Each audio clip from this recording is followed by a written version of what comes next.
නමෝ තස් භගවතු අරහතු සම්මා සම්බුද්දස්ස නමෝ තස් භගවතු අරහතු සම්මා සම්බුද්දස්ස නමෝ තස් භගවතු අරහතු සම්මා සම්බුද්දස්ස අපේ ගෞරවනීය නායක මහින්පාණන් වහන්සේ වරප්‍රමුඛ पूजनीय මහා සංඝරත්නයන් අවසරයි ශ්‍රද්ධා සම්පන්න කාරුණික පින්තුනි ඊ타ම ශ්‍රද්ධාවෙන් හැමදෙනාම සද්ධර්ම ශ්‍රවණයට සූදානම් වෙන මොහොත පින්තුනි අද දවසේදී අපිට වීඩියෝස් දේශනාව කරන්න හිතාගෙන හිටියත් හවස් කාලයේදී අද අපිට විදුලිය නැති වීමක් සිද්ධ වෙලා තියෙනවා. ඒ නිසා අපිට මේ ඔඩියෝ විදිහට කලවර නිසා මේ විදිහට කරන්න කියලා කල්පනා කළේ. නමුත් සද්ධර්ම ශ්‍රවණය කිරීමට කවුරුත් තමන්ගේ හිත එකතෙන් කරගෙන මේ කියන කරුණු කාරණා පිළිබඳව හොඳ අවබෝධයක් තමන්ගේ ජීවිතය තුළ ඇතිවන විදිහට ධර්මයේ ශ්‍රවණය කරන්නට කියලා අපි කාටත් සිහිපත් කරනවා. වෙසක් පොසොන් පොහොය නිමිති කරගෙන පවත්වන ඒ සීල භාවනා වැඩසටහනට අදාළව ඒ වැඩසටහනට අදාළව සිදු කරන මේ දේශනාව අද දවසේදී කවුරුත් මේ සතුටින් ශ්‍රවණය කරන්නට යෙදෙන්නේ. පොසොන් පොහොය කියලා කියන්නේ ලංකාවේ ඉන්න අපි හැම දිනාටම ශ්‍රී ලාංකිකයින් විදිහට වැදගත් වෙන ඒ වගේම මුළු ලෝකයටම වැදගත් වෙන විශේෂම පොහොය දවසක්. බුද්ධ ශාසනයේ අද දවසේ මේ විදිහට මුළු ලෝකයටම හිමිකම් කියන්නට නැවතිනම් මුළු ලෝකයටම පවතින්නට ප්‍රධානතම හේතුව බවට පත් උනේ මහා සංඝරත්නය ඒ සඳහා දැක් වූ අපරිමිත කැපකිරීම. ඒ කැපකිරීම අතර ඊටම විශේෂම කැපකිරීම විදිහටයි ශ්‍රී ලාංකේය භික්ෂුන් වහන්සේගේ කැපකිරීම අපිට දකින්නට පුළුවන්කම තියෙන්නේ. මුළු ලෝකයේටම බුදුදහම ලබා දීමේ මූලිකම කාර්යභාරය සිද්ධ කළේ සංරක්ෂණය කිරීමේ කාර්යභාරය එදා සිද්ධ කළේ අද සිද්ධ කරන්නේ ප්‍රධාන ලෙසම ශ්‍රී ලාංකේය භික්ෂුන් වහන්සේ. උන්වහන්සේලා සාමාන්‍යයෙන් තමන්ගේ විමුක්ති මාර්ගය පැහැදිලි කරගන්නවා වගේම ඒ විමුක්ති මාර්ගය ලෝකයේ තුල පවත්වන්නට අවශ්‍ය සියලු කැපකිරීම් සිදු කරමින් තමයි මේ ධර්මය අප වෙනුවෙන් සංරක්ෂණය කරලා තියෙන්නේ. ඒ නිසා අපට ඊටාම වැදගත් පොහොය දවසක් කියලා කිව්වේ ඒ උතුම් පොසොන් පොහොය දිනයක අපේ ලංකාවට මේ බුදුදහම ලැබුණා. ඒ බුදුදහම ලැබුණ අද දවස් වගේ දවසක එහෙම නැතිනම් පොසොන් පොහොය දිනේ නිමිති කරගෙන අපි මේ කරන වැඩසටහන තුළදී අපි කල්පනා කරන්නට ඕනේ පොසොන් පොහොය දිනේකදී අපි කල්පනා කරන්නට අවශ්‍ය වන දේ තමයි බුදුදහම තව চিරාත් කාලයක් මේ ධරණී තලයේ තුල පැවැත්වීමේ වගකීම ශ්‍රී ලාංකිකයින් විදිහට අපි කාටත් ඊටාම බාහිර දුර වගකීමක් හැටියට පැවරිලා තියෙනවා කියන එක අපි කවුරුත් සිහිපත් කරගන්නට හිතන්නට අවශ්‍යයි.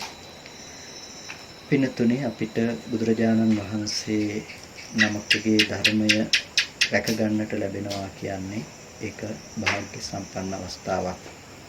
ඒ නිසා ඒ ධර්මයේ රැකවරණය වෙනුවෙන් ධර්මයේ පැවැත්ම වෙනුවෙන් ධර්මයේ තුල හැසිරෙන අපිට කළ යුතු කළ හැකි බොහෝ දේවල් තියෙනවා. ඒකට මුල්ම අදියර තමයි අපි ඉස්සෙල්ලාම ධර්මයේ පිළිබඳව අවබෝධයක් ලබා තිබීම. ධර්මයේ පිළිබඳව නිවැරදි අවබෝධයක් අපට නැත්නම් ධර්මයේ කියලා අපි රැකගන්න හදන දේ කුමක්ද කියන ප්‍රශ්නයක් ඇති වෙනවනේ. සමහර විට කෙනෙකු ධර්මයේ කියලා අධර්මය ව්‍යාප්ත කරන්නට උනත් උත්සාහවත් වෙනවා ධර්ම සංඥාවෙන්. ඒකත් ඔහුගේ මෝහය නිසා සිද්ධ කරන දෙයක් නේ. ධර්මය අධර්මය හඳුනා ගන්නට බැරිකම. ඒ නිසා සමහර විට ධර්මයයි කියලා හිතාගෙන අධර්ම ව්‍යාප්ත කරන්නට ගිහිල්ලත් බොහෝ අකුසල සමාදානයන් සිද්ධ කරගන්න ලෝකික නිවැරදිව පෙළ දහම ඇසුරින් අපට ධර්මය කියන්නේ කුමක්ද කියන එක පිළිබඳව වැඩිදුර අපි තේරුම් ගත යුතු වෙනවා. ඒ නිසා මේ ශාසනයේ මුලින්ම කතා කරන දේ තමයි ශ්‍රුතවත් භාවය කියලා කියන්නේ. ඒකට අපි කියනවා සුතමය ඥානය කියලා. ශ්‍රුතමය ඥානය තුළින් සිද්ධ වෙන දේ තමයි අහලා ධර්මයේ දරා ගැනීම. පළවෙනියටම කෙනෙකු පරතෝ බොහෝසත්ත්‍ය තුළ තව කෙනෙකුගෙන් ධර්මය ඇහිීම තුළ ඒ ධර්මය අහලා ඒ ධර්මය දරා ගැනීම සිද්ධ කරනවා. උද්ගටිතඥ පුද්ගලයන්ට සහ විපංචිතඥ පුද්ගලයන්ට පුළුවන්කම තියෙනවා ඒ ධර්මය ඊටමත් ඉක්මනින් ග්‍රහණය කරගන්නට. නැතිනම් මේ ධර්මය ඊටමත් කෙටි දහම් පදයකින්ම අවබෝධයට පත්වන්නට. එතකොට මේ උද්ගටිතඥ භාවයේ නිසාම මේ ඊටමත් ඉක්මනින් ධර්මය අවබෝධ කරගන්න උතුමයන් වහන්සේ නමකගේ ඉන්ද්‍රිය ප්‍රඥා ඉන්ද්‍රිය අධිමත්තයි. ප්‍රඥා ඉන්ද්‍රිය වැඩිලා දියුණුවටපත් වෙලා තියෙන්නේ. නමුත් ඤේය පුද්ගලයෙකුට ඒ ධර්මය අහලා ඒ ධර්මයේ දරාගෙන ඒ දරාගත් ධර්මයේ තුල ඒ ධර්ම මාර්ගයේ තුල හැසිරෙන්නට සිද්ධ වෙනවා. ඒ ධර්මයේ නැවත නැවත භාවනා වශයෙන් ප්‍රගුණ කරන්නට සිද්ධ වෙනවා. ප්‍රහාණය කළ යුතු ධර්ම විශ්ය ප්‍රහාණය කරන්නට උට සිද්ධ වෙනවා. ඒ නිසා මේ ධර්මයේ පැත්තෙන් ගත්තොත් අපිට ධර්මයේ සුතමේ ඥානය තුළ අපි ලබා ගන්න අවබෝධය ඒ නිසා විශේෂයි. අපි මිත්‍යා මතයකට ධර්මයේ කියලා වැරදි තැනකටපත් නොවන්නට හේතුවක් වෙන්නේ අපි ධර්මයේ තුල ලබන මේ සුතමය ඥානය කියන කොටස. ඒ කියන්නේ අහලා ධර්මය අපි දැනගන්නවා ධර්මයේ කියන දේ දරා ගන්නවා කියන කොටස තමයි අපිට වැදගත් වෙන්නේ.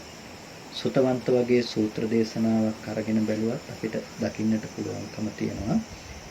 ශ්‍රුතවත් භික්ෂුව පංච උපාදානස්කන්ධය පිළිබඳව අනිත්‍ය වශයෙන් දුක් වශයෙන් රෝග වශයෙන් ගඩක් වශයෙන් ශල්ල වශයෙන් මෙනෙහි කරන්නේ ශ්‍රුතවත් වුණ කෙනෙක්. එතකොට මේ ශ්‍රුතවත් භාවය කියන දේ තුළ අපි දැනගෙන ඉන්නට ඕනේ මේ ධර්මයේ තුල කතා කරන ස්කන්ධ ධාතු ආයතන ආදී ධර්මයන් વિશે. ඒක තමයි ඤෙය්‍ය පුද්ගලයෙකු. ඤෙය්‍යයි කියලා කියන්නේ දත යුතුයි කියනවා නැතිනම් අවබෝධ කරගත්තු තේරුම් ගත යුතු දත යුතු ප්‍රමාණය කියන එක. ඤෙය්‍ය පුද්ගලයෙක් කියලා කියන්නේ ඔහු දත යුතු පුද්ගලයෙක්. ඒ කියන්නේ ධර්මයේ පිළිබඳව ඔහු ඉස්සෙල්ලා ශ්‍රුතය තුල අවබෝධයක් ලබා ගන්නට අවශ්‍යයි. එහෙම නැතිනම් හැම සූත්‍රයකම තියෙන ශ්‍රුතවත් ආර්ය ශ්‍රාවකයා කියන එක තුල සමහර විට කෙනෙකු වැරදි අර්ථකථනයක් ලබා ගන්නවා. ඒ වැරදි අර්ථකථනය ලබා ගන්නේ ශ්‍රුතවත් කියන එක වචනයෙන් හිතනවා කෙනෙක් සෝතාපට්ටි ඵලය ලැබලයි කියලා. නමුත් ශ්‍රුතවත් කියන වචනේ යෙදුණු පමණින් සෝතාපට්ටි ඵලයටපත් තුන කෙනෙක් කියලා තීරණය කරන්නේ නැහැ මේ ශාසනය. මොකද ශ්‍රුතය ලබාගත්ත නැතිනම් ඇසීම ලබාගත්ත කෙනෙක් පුතඥව ඉන්න පුළුවන්කමක් තියෙනවා. ඒ නිසා ශ්‍රුතවත් බව කියන එක අපිට සෝවාන් ඵලයේදී ලැබෙන දෙයක් නෙමෙයි. සමහර විට කෙනෙකු අද කාලේදී මේ ගැන වරදවා ගන්නවා. ශ්‍රුතවත් භාවය කියන එක මේ බණ අහගෙන ඉන්නකොට බණ අහලම ආර්යෙක් ඉදිරියේ හෝ මාර්ගඵලලාභයෙක් ඉදිරියේහි ඒ බණ අසාගෙන සිටීමෙන් පමණක්ම සෝතාපට්ටි ඵලය ලබනවායි කියලා. ඒ සෝතාපට්ටි ඵලය ලැබපු පුද්ගලයා තමයි ශ්‍රුතවත් පුද්ගලයෙකු බවට පත් වෙන්නේ. ඒ ශ්‍රුතවත් පුද්ගලයාට තමයි ඊට පස්සේ භාවනා කරන්න තියෙන්නේ. ওই වගේ වැරදි අදහස් වලටපත් වෙනවා. මොකද ඒ ශ්‍රුතය එහෙම නැතිනම් ඇසීම මනාකොට ලබා නොගත්තොත්. ඒ නිසාම තමයි අපිට සුතවන්තු වගේ සූත්‍ර දේශනාවක් මෙතනදී ඊටාම වැදගත් වෙන්නේ. ඒ සුතවන්තු සූත්‍රයේදී බුදුරජාණන් වහන්සේ දේශනා කරපු ධර්ම කාරණාවන් පිළිබඳව එහෙම නැතිනම් කොට්ටිත මහරහතන් වහන්සේ සහ සරියුත්තරුන් වහන්සේ අතර ඇතිවන සාකච්ඡාවක් තමයි එතනදී දැක්වෙන්නේ. ඒ සුතවන්ත සූත්‍රයේදී ඒ සාකච්ඡාව තුළ ශ්‍රුතවත් ආර්ය ශ්‍රාවකයා පංච උපාදානස්කන්ධය පිළිබඳව අනිත්‍ය වශයෙන් දුක් වශයෙන් දකිනවා මෙනෙහි කරනවා. ඒ විදිහට මානසිකාරයේ පවත්තන ඔහු සෝතාපට්ටි ඵලය සාක්ෂාත් කරනවා. එතකොට පේනවා ශ්‍රුතවත් කෙනා තමයි මේ සෝතාපට්ටි ඵලය ලබන්නේ. ඒ ලබන්නේත් අර අහගෙන ඉන්නකොටම නෙමෙයි අහගත්ත දේ ශ්‍රුතේ තුල ලබාගත්ත දේ මානසිකාරය කරනකොට. ඒ කියන්නේ පස්සෙකට ගිහිල්ලා වෙනත් තැනකට වෙලා වුම ඒක මෙනෙහි කරනකොට තමයි මේ මානසිකාරය තුල තමයි ඒ සෝතාපට්ටි ඵලය ලබන්නේ. එතකොට මේ සෝතාපට්ටි ඵලය ලැබපු කෙනෙක් වුණත් පංච උපාදානස්කන්ධය පිළිබඳව මානසිකාරයේ පවත්නකොට ඔහුට සකදාගාමි ඵලයටපත් වෙන්නට පුළුවන්කම තියෙනවා. සකුදාගාමි වෙන කෙනෙක් ඒ විදිහටම වඩනකොට අනාගාමී බවට පත්වන්නට පුළුවන්කම තියෙනවා. අනාගාමි කෙනෙක් වඩනකොට රහත් වෙන්නට පුළුවන්කම තියෙනවා. රහතන් වහන්සේ නමක් කෙලෙසුන් නැති වුණත් ditta ධම්ම සුඛ විහරණය සඳහාත් ඒ විදිහට පංච උපාදානස්කන්ධය අනිත්‍ය වශයෙන් දුක් වශයෙන් මෙනෙහි කරනවා.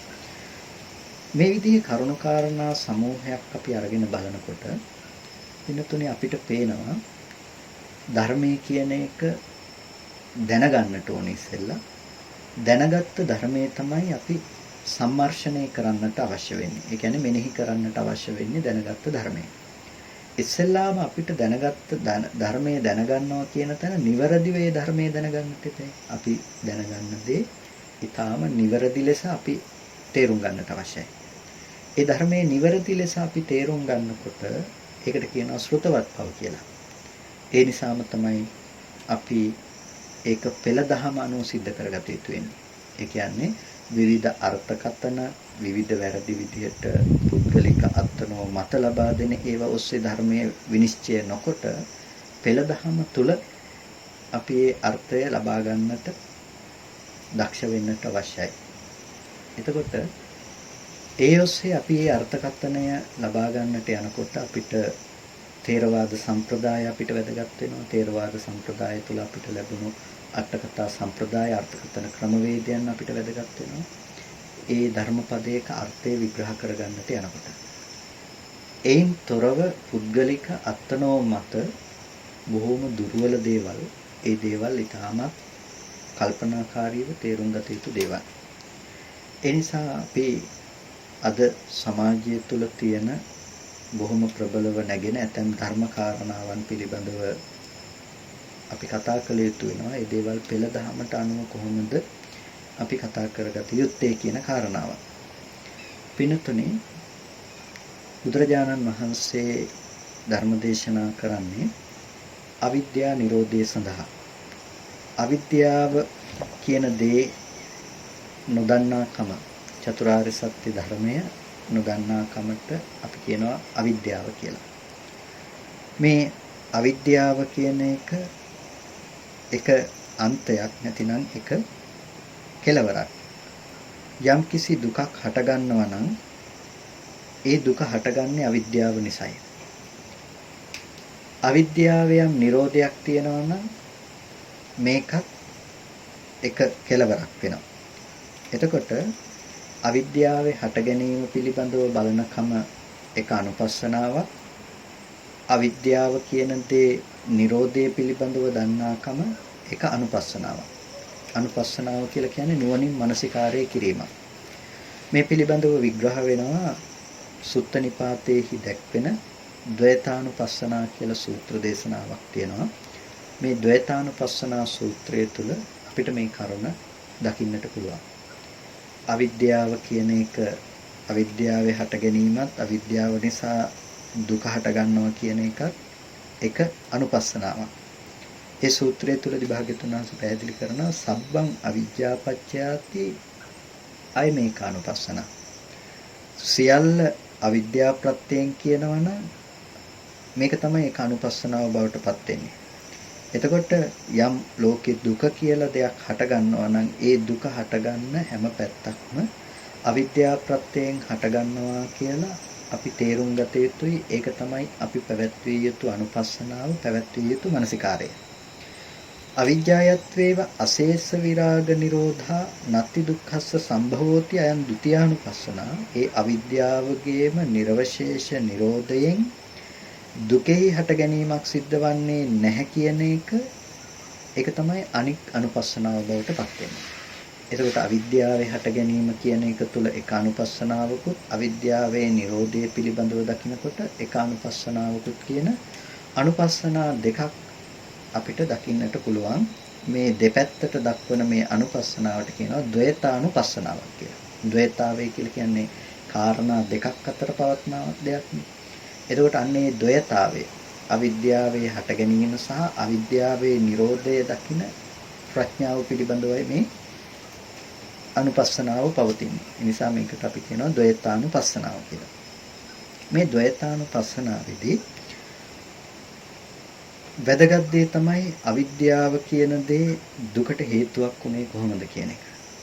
අවිද්‍යාව චතුරාර්ය සත්‍ය නොදැනීම කිව්වට ඒක අපි දුක පිළිබඳව දන්නේ නැතිකම. දුක ඇති වෙන්නේ කොහොමද කියලා දන්නේ නැතිකම. දුක නැති වෙන්නේ කොහොමද කියලා නොදන්නාකම. දුක නැති කරන ප්‍රතිපදාව මොකක්ද කියලා නොදන්නාකම.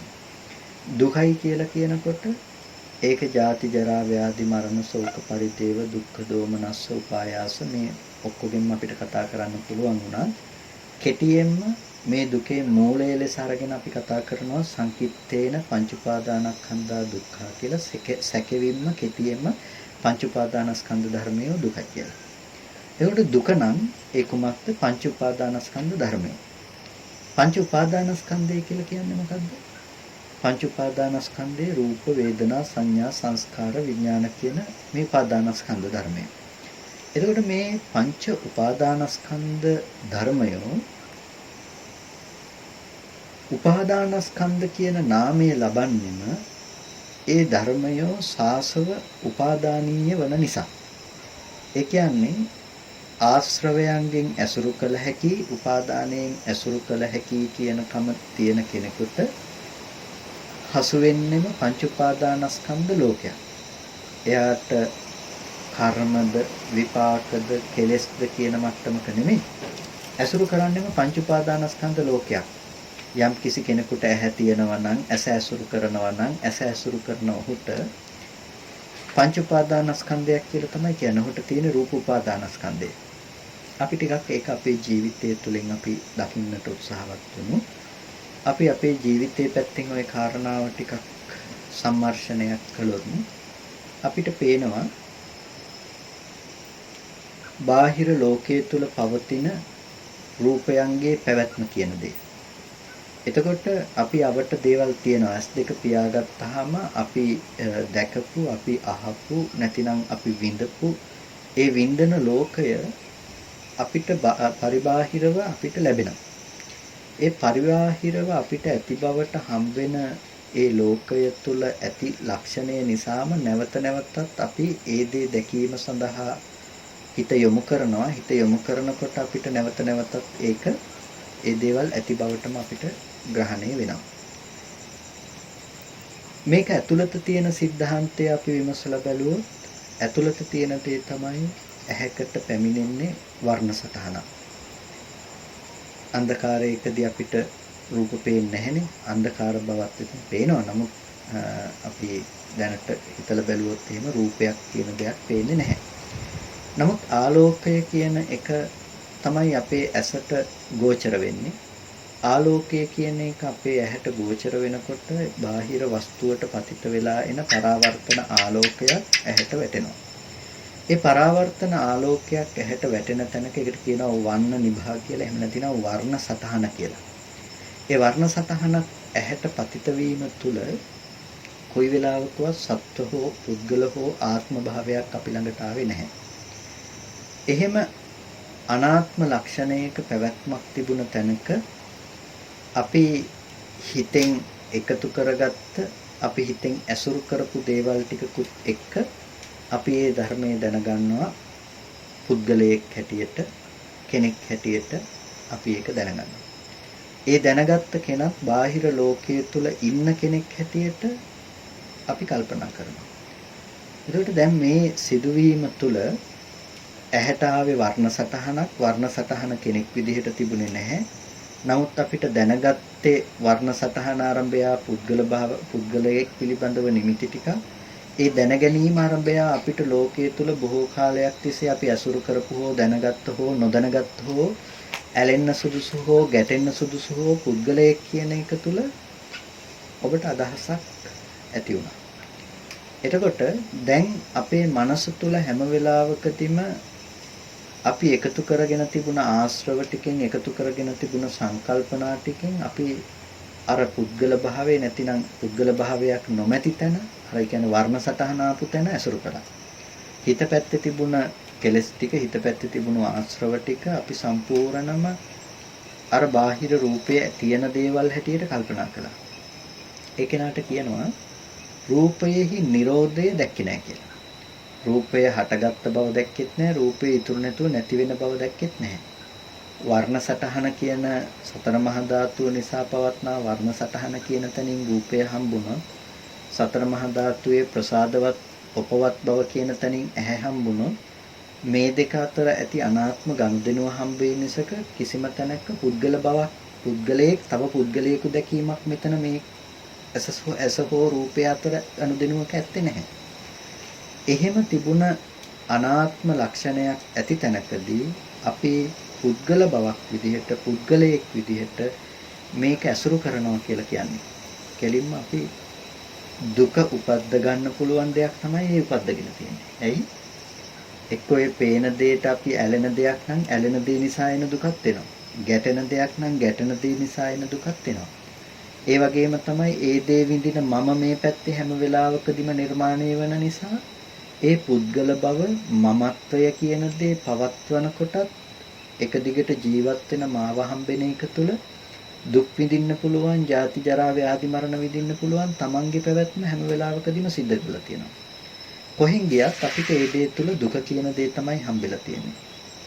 එහෙනම් අපි දැක්කේ නැහැ රූපය හටගත් ආකාරය. රූපය හටගත් ආකාරය දැක්කේ නැති නිසා රූපය කියන දේ අනිත්‍ය බව දැක්කේ නැතිකම නිසා රූපය කියන දේ හටගෙන නිරුද්ධ වෙන දෙයක් හැටියට නොදැක්ක නිසා රූපය සත්පුද්ගල වශයෙන් උපාදාන කර ගැනීම අපි සිද්ධ කරගත්තා. ඒ සත්පුද්ගල වශයෙන් උපාදාන කරගත්ත බව නිසා තමයි අපිට ජීවිතේ හැමදාම දුක කියන දේ ගලාගෙන ඉන්නේ.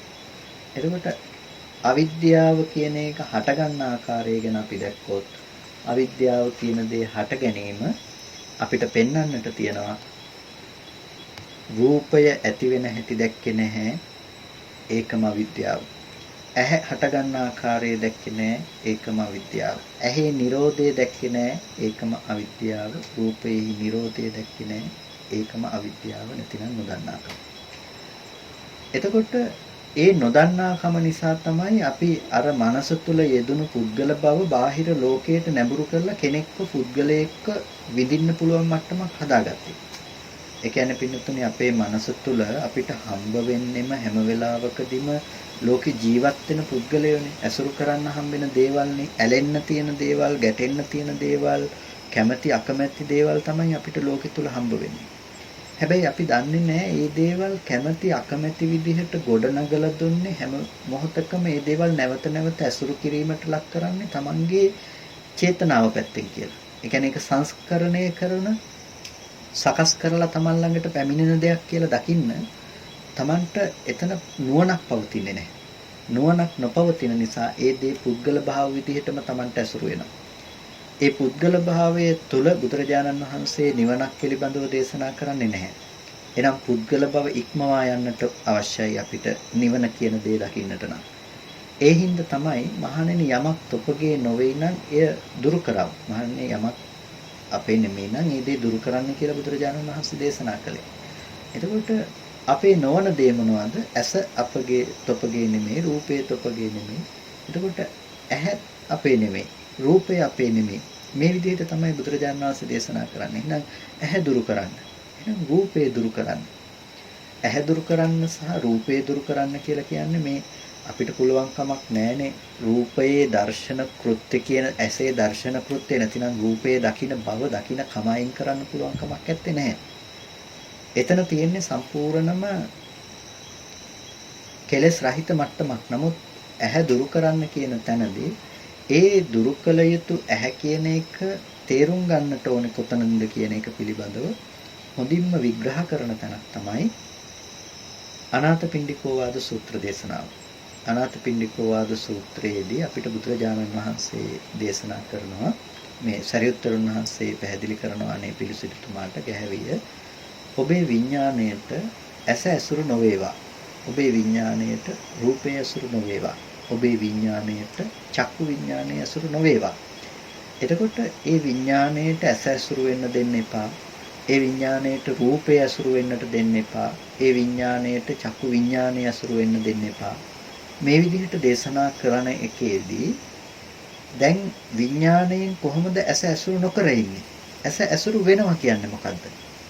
මේ කතාව අපි ටිකක් හිතලා බැලුවොත් පින්නතුනේ අපි ඇස ඇසුරු වෙනවා කියලා කියන්නේ රූපය ඇසුරු වෙනවා කියලා කියන්නේ ඔබට අද බාහිර ලෝකේ පවතින රූප දකින්න පුළුවන් ඔය තියෙන ඇහත් ඔබට ලැබෙනවා නම් එක දිගට තියෙන අන්න ඔබේ හිතෙන් ඒ ඇස ඇසුරු කළා ඒ රූපේ ඇසුරු කළා ඊයේ දැකපු දෙයක් ගැන ඔබ මෙනෙහි කරන්නකෝ ඊයේ දැකපු දෙයක් ගැන හිතනකොට ඔබ දැන් ඒක ඇසුරු කරන එකට කියන අපි හිත කියලා එහෙම නැතිනම් විඥානය කියලා ඒ විඥාණයෙන් අපි ඇසුරු කරන්නේ ඇස සහ රූපය කියන එක. එතකොට ඒ ඇස සහ රූපය ඒ අනුව ඒ මොහොතේ හටගත්ත විඥානය කියන එක අපි ඇසුරු කරනවා. ඒක ඇසුරු කරන්නෙම ඊයේ ඇත්තටම තිබුණ දෙයක් ලෝකෙ තුල. අපි එතන බලාපොරොත්තු වෙනවා ඒ බව නැවත ලෝකේ පවතින දෙයක් හැටියට. මහා භූත ලෝකයේ තුල ඒ දේ යථාර්ථයක් විදිහට තියෙන දෙයක් විදිහට. ඒ නිසා යම් තැනක සර්පයෙක් එහෙම හිටියොත් අපි ගියපු තැනක අපි නැවත එතනින් යනකොට බොහොම කල්පනාවෙන් බලාගෙන යනවා. ඇයි අපි හිතාගෙන ඉන්නවා ඒ සතා එතන නැවත ඉන්න පුළුවන් කියලා. එතකොට ඒ අපි ළඟ තියෙන පරිකල්පනය නැත්නම් අපි ළඟ තියෙන මෙනෙහි කිරීම ඒ ගැන අපි ඇති කරගන්න චේතනාන්විත හැඟීම තමයි අපිට ඒක ලෝකේ ජීවත් වෙනවා නැත්නම් ඒක පවතිනවා තවත් ඉන්න පුළුවන්කම අනාගතයට තියෙනවා ඊයේ හිටියා අද ඉන්නවා අනාගතයට වෙන්න පුළුවන්කමක් තියෙනවා. එතකොට අපිට මේ තුන් කාලය තුලම පවතින පුද්ගල බවක් බාහිර වස්තුව කෙරෙහි ආධ්‍යාත්මික රූපයේ කෙරෙහි මේ දෙපැත්තෙන්පත් වෙනවා. එතකොට මේ සත්පුද්ගල බව තමන්ගේ පැත්තට සහ බාහිර ලෝකයේ කියන මේ දෙපැත්තටම පතිත වෙලා තියෙනකොට පින්නතුනි ඒ කෙනාට භවයේ හිස් වෙන්නේ නැහැ දුක හිස් වෙන්නේ නැහැ. එතකොට දුක කියන දේ තමන්ගේ ජීවිතේට නැවත නැවත එන්න පුළුවන්කම ඒ විදිහටම තියාගෙන ඉන්නවා. ඇයි ඔහුට ලෝකේ පවතින දෙයක් විදිහට භව සංඥාව ඒ විදිහටම තමන්ට තියෙන නිසා. ඒ තැන උපදින්න පුළුවන්කම ඒ තැන සත්පුද්ගල බව හදලා දෙන්න පුළුවන්කම තමන් ළඟ ඒ විදිහටම තමන් පවත්වාගෙන යනවා. මෙන්න මේක තමයි යම් දුකක් තියනවා නම් ඒ දුකට හේතුව තමයි අවිද්‍යාව කියලා දැක්වේ. මොකද ලෝකේ යම් දුකක් විඳිනවා කියලා අපි කියනවා නම් යමක් ලෝකේ දුකයි කියලා අපි පෙන්වා දෙනවා නම් පින්නතුනි ඒ දුකට හේතුව තමයි ඇති කරගන්න අවිද්‍යාව. රූප වේදනා සංඥා සංස්කාර විඥාන කියන පංච උපාදානස්කන්ධ ධර්මයේ පිළිබඳව හට ගැනීම දන්නේ නැහැ. නිරුද්ධ වීම පිළිබඳව දන්නේ නැහැ. දන්නේ නැතිකම නිසා මේ ටික ඇති තැනක පුද්ගල බවක්ම වලා පුද්ගලයෙකුගේ ජීවත් වීම පිළිබඳව තමයි අපි අසුරු කරන්නේ. අවිද්‍යාවේ හට ගැනීම ගැන කෙනෙක් දන්නවා නම් එයා එක පැත්තක් ගැන දන්නවා. ඒ තමයි අවිද්‍යාව හටගත්තේ මෙන්න මේ ධර්ම පිළිබඳව නොදන්නාකම. තව විදිහකින් කිව්වොත් එහෙම දුක පිළිබඳව නොදන්නාකම. දුක පිළිබඳව දන්නාකම උපදව ගත්තොත් එයා අවිද්‍යා නිරෝධය පිළිබඳව දන්න කෙනෙක් බවට පත් වෙනවා. දුක පිළිබඳව දන්නාකම කියලා කිව්වේ රූපේ පිළිබඳව වේදනාව පිළිබඳව සංඥා සංස්කාර විඥාන කියන උපාදානස්කන්ධ ධර්මයන් පිළිබඳව දන්නාකම උපදව ගන්නවා. දන්නාකම කියන එකෙන් අදහස් කරන්නේ විද්‍යාවක් නුවණක්. ආලෝකය සහ අඳුර කියන මේ දෙකටම එකම පැවැත්මක් ඇත්තේ නැහැ. යම් තැනක ආලෝකයේ තියෙනවා නම් ආලෝකය තියෙන තැනක අඳුරේ පැවැත්මක් නැහැ. අඳුරේ නැතිවීමම ආලෝකයේ හට ගැනීම කියලා කියනවා. එතකොට මේ ධර්ම ගැන දන්නාකමම අවිද්‍යාවගේ දුරු කිරීම. එහෙනම් අපිට තියනවාද දෙයක් කරන්නේ තමයි මේ ස්කන්ධ ධර්ම පිළිබඳව දන්නාකම උපදව ගන්න ඕනේ. මේක දන්නාකම උපදව ගන්නට නම් අපිට ඉස්සෙල්ලාම කරන්නට ඕනේ මේ ධර්ම විශ්ය පිළිබඳ දැනගන්න එක. ස්කන්ධ ධර්ම පිළිබඳව දැනගන්න එක. එතකොට අපිට රූපස්කන්ධය කියනකොට අපිට අවබෝධයක් ඇති කරගන්නට තියෙනවා ඇස කන නාසය දිව ශරීරය කියලා ප්‍රධාන වශයෙන් අපි කතා කරන ආධ්‍යාත්මික ආයතන ටික ඔස්සේ ඒ වගේම රූප ශබ්ද ගන්ධ රස ස්පර්ශ කියන බාහිර ආයතන ටික ඔස්සේ අපිට රූපය පිළිබඳව තේරුම් ගන්න වෙනවා. රූපය පිළිබඳව මෙහෙම තේරුම් ගන්නකොට ආධ්‍යාත්මික සහ බාහිර ආයතන වශයෙන් අපි අවබෝධ කරගන්නකොට පින්නතුනේ අපිට පේනවා මේ ධර්මයන්ගේ හටගෙන නිරුද්ධ වෙන ස්වභාවය. ඒක තමයි දුක්ඛ ලක්ෂණය කියලා කිව්වේ. දුක්ඛේ ඥානය කියලා කියන්නේ ඒ ලක්ෂණය අවබෝධ කරගන්න නුවණට. එතකොට ඒ ධර්මයන්ගේ හට ගැනීම කියලා කිව්වේ අපි අර ဒုတိ ය ද්වය සූත්‍රයේ වගේ සූත්‍රයක් අනුසාරයෙන් බැලුවොත් ද්වයම් පටිච්ච විඥාන සම්භෝති හේතු දෙකක් නිසා විඥානය හට ගන්නවා. චක්කුංච පටිච්ච රූපේච ඇසද නිසා රූපේද නිසා. එතකොට ඇසද නිසා රූපේද නිසා චක්කු විඥානය හට ගන්නවා. ඇසයි රූපයයි නිසා චක්කු විඥානය හට ගන්නකොට මේ කොයි වෙලාවකවත් අපිට ඒ දෙක නැති වුණොත් විඥානයේ විතරක් තනිව පැවැත්මක් සිද්ධ වෙන්නේ නැහැ. චක්කු විඥානයේ පැවැත්මක් ඇත්තේ නැහැ. ඇහැ රූප තිබුණොත් තමයි චක්කු විඥානය හටගන්නේ. ඒ නිසා අපිට දේශනා කරනවා චක්කුං අනිච්චං. ඇහැ කියන එක අනිත්‍යයි. රූප අනිච්ච. රූප කියන ඒවා අනිත්‍යයි. එතකොට ඇස අනිත්‍යයි නම් රූපය අනිත්‍යයි නම් චක්කු විඥානය කොහොමද නිට්ටය වෙන්න පුළුවන්කම තියෙන්නේ? යම් කිසි ප්‍රතිඵලයක් හදපු හේතුව අනිත්‍යයි නම් හේතුව අනිත්‍ය වන කල කිසිම විටක ඵලය නිට්ටය වෙන්න පුළුවන් කමක් නැහැ. අන්න ඒ ධර්මය අපිට තේරුම් ගන්නට වෙනවා. ඒක තමයි ප්‍රධානම කාරණේ. අනිත්‍යතාවය. අනිත්‍ය දුක්ඛ අනාත්ත කියන එකනේ අපිට ත්‍රිලක්ෂණ ධර්මයේ හැටියට පෙන්වන්නේ. එතකොට අනිත්‍ය සහ දුක දකින්නවා කියලා කියන එක මේ ශාසනයේ ප්‍රධානම දෙයක්. අනාත්මය දකින්නවා කියන එක මේ ශාසනයේ ප්‍රධානම දෙයක්. මේ තුන් කාරණාව අවබෝධ කරගන්නවා කියන්නේ ඒකම තමයි ධර්ම අවබෝධය සිද්ධ කිරීම. අනිත්‍ය වශයෙන් දකින්නේ කුමක්ද? අනිත්‍ය වශයෙන් දකිනවා අපි ස්කන්ධ ධර්මතාවය. එතකොට අනිත්‍ය වශයෙන් ස්කන්ධ ටික දකිනවා කියනකොට අපිට තියෙන රළු මට්ටමේ හැඟීම සංකල්පනාව දුරු වෙලා තියෙන්නට ඕනේ. ඒ කියන්නේ මේ කියන කාරණාව ටිකක් බොහොම ගැඹුරු කතාවක්. අපිට තියෙන සංකල්පනාව දුර වෙලා තියෙන්නට ඕන මට්ටමකදී තමයි අපිට අනිත්‍ය දකින්න ඕන කියලා කියන්නේ. ලෝකේ අපිට අද ගෙවල් දොරවල් යාන වාහන තියෙනවා, මිනිස්සු ඉන්නවා, දූ පුතා ඉන්නවා, අපිට මේ පරිසරයේ තියෙනවා කියලා හිතාගෙන ඉන්න කෙනෙකුට ලෝකේ අනිත්‍ය ගැන කතා කරනකොට කෙනෙක් හිතන්න පුළුවන් මේ දේවල් නැති වෙන එක තමයි අනිත්‍ය කියන්නේ. මේ ඉපදුණු මිනිස්සු මැරලා යන එක අනිත්‍යයි. ලෙඩ හොඳ වෙන එක ඒකත් එක්තරා අනිත්‍යයක්. ඊට පස්සේ අපි කැමති දේවල් නැති වෙලා යන ඒවා තමයි අනිත්‍ය කියන්නේ. මේ විදිහට අනිත්‍ය කියන දේ ලෝකෙ තුල අපිට තියෙනවා කියලා අනිත්‍ය කියන දේ ලෝකෙ පවතින දේක නැති වෙන බවයි කියලා අපිට වැරදි හැඟීමක් ඇති වෙන්න පුළුවන්. හැබැයි ඒක එක පැත්තකින් වැරදි නැහැ. ඒ කම්මස්සගත සම්මාදිට්ඨිය පැත්තෙන් කර්මය කර්මඵලය අදහන නුවණ පැත්තෙන් ලෝකයේ නිබ්බිදාවක් ඇති කරගන්න ඕන වෙන කෙනෙකුට ලෝකෙ මේ ස්ථිර නෑ මේ තියෙන දේවල් නැති වෙලා යනවා කියන එක දැක්ක කියන එක වරදක් නෙමෙයි. ඒකත් එක්තරා අනිත්‍යයක් තමයි. හටගත්ත දේවල් නැති වෙලා යනවනේ.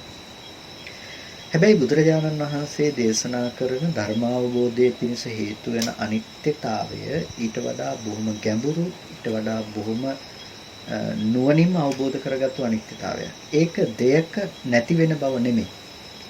දෙයක නැති වෙන බව නෙමෙයි බුදුරජාණන් වහන්සේ නිවන් දකින්න දේශනා කරපු අනිත්‍ය. ඒ අනිත්‍ය හැම වෙලාවකදීම පෙන්නකොට දේශනා කරන බොහෝ තැන්වලදී මහණෙනි ඇස නිට්ටයද අනිත්‍යද? රූප නිට්ටයද අනිත්‍යද? චක්කු විඥානයේ නිට්ටයද අනිත්‍යද? කන නිට්ටයද අනිත්‍යද? සද්දේ නිට්ටයද අනිත්‍යද? සෝත විඥානයේ නිට්ටයද අනිත්‍යද? මෙහෙම අහගෙන යන්නේ. එතකොට ඇහැ අනිත්‍යයි, රූප අනිත්‍යයි, චක්කු විඥානය අනිත්‍යයි කියනකොට ඒකෙන් කියන්නේ මේ හටගත්තු ධර්මයක් මේ තියනවා කියලා හිතාගෙන ඉන්න ඇහි අනිත්‍ය ගැන නෙමෙයි එතනදී අහන්නේ. එතනදී අහන්නේ ස්කන්ධ ධර්මයන්ගේ අනිත්‍ය තමයි මේ තුල ප්‍රකට වෙන්නට ඕනේ. ඇහි අනිත්‍යතාවය කියලා කියන්නේ හටගෙන තියෙන ඇහැක නැතිවීම නෙමෙයි. හේතු නිසා ඇහැ හටගත්ත බව, හේතු නැති වෙනකොට ඇහැ නැති වෙන බවත් කියන මට්ටමින් අපිට අනිත්‍ය කියන දේ පේන්නට ඕනේ. එතකොට හේතු නිසා හටගෙන හේතු නැති වෙනකොට නැති වෙනවා කියලා දැක්කොත් විතරයි කෙනෙකුට නිවැරදිව අනිත්‍ය ගෝචර කරගත්ත වෙන්නේ. එතකොට එයාට දෙයක් හම්බෙන්නේ නැහැ. දෙයක නැතිවීම බැලුවා නෙමෙයි දෙයක් හම්බ වෙන්නේ නැහැ. මොකද සමහර විට කෙනෙක් අපිට ලෝකෙ තුල පේනවනේ දැන් ඔය අනිත්‍ය සහ අනිච්ච කියන දේ වචන දෙක පවා පටලවා ගැනීමකුත් අපිට දකින්න පුළුවන්. අනිත්‍ය සහ අනිච්ච කියන එක අපිට පටලව ගන්නට දෙයක් ඇත්තේ නැහැ. ඇත්තටම අනිච්ච කියලා වචනයක් නැති නිසා ධර්මයේ තුල විග්‍රහ වෙන තැන්වල අනිච්ච කියලා වචනයක් ඇත්තේ නැහැ. අනිච්ඡා කියලා වචනයක් තියෙනවා. ඒ අනිච්ඡා කියන වචනය තියෙන්නේ කැමැත්ත ඉෂ්ට කරන්නේ හෝ කැමැති ලෙස පවතින්නේ වගේ අර්ථයක නෙමෙයි. තෘෂ්ණා විරහිත භාවය පෙන්වන්නට. ඒ කියන්නේ අපි ඒ කෙරෙහි අනිච්ඡා පින්ඩ මේසනා වගේ තැන්වලදී අපිට දකින්න පුළුවන්. ඒ පිඬු පිනිස එහෙම නැතිනම් දානයේ පිනිස ලැබෙන දෙයකට ආශා කරන්නේ නැහැ කියන අර්ථයෙන් තමයි අනිච්ඡා කියන පදේ ඉදලා තියෙන්නේ. එහෙම නැත්නම් අනිත් තැන් වල ඒක යෙදিলা නැහැ. එතකොට අනිච්ච කියලා සාමාන්‍යයෙන් අපි කතා කරන පදේදී අනිත්‍යතාවය කතා කරන්නේ චක්කුන් අනිච්චං කියලා කියන්නේ ඇස අනිත්‍යයි කියන එක. ඒ අනිත්‍ය මේ තියෙන ඇහැක නැති වෙන බව නෙමෙයි. ඇහැ හේතු ටික ඇති කල්හි හටගත්තා. එතකොට රූපය නැතුව ඇහැ කියන දේ පැනවීමක් නැහැ. රූපය නැතුව ඇහැ තියෙන්න පුළුවන් කමක් නැත්තේ නැහැ. ඇහැ නැතුව රූපේ තියෙන්න පුළුවන් කමකුත් නැහැ. වර්ණ සටහන කියන එක අපිට දැනගන්න වෙන්නෙම ඇහැට පතිත වුණොත් විතරයි. ඇහැ නැත්තම් වර්ණ සටහන පේනවා කියන දේ සිද්ධ වෙන්නේ නැහැ. ඒකයි જાතියන් දෙයකට රූප පේනවා කියන දේ කවදාවත් වෙන්නේ නැත්තේ. ඒ වගේම වර්ණ සටහනේ පැමිණීම නැත්තම්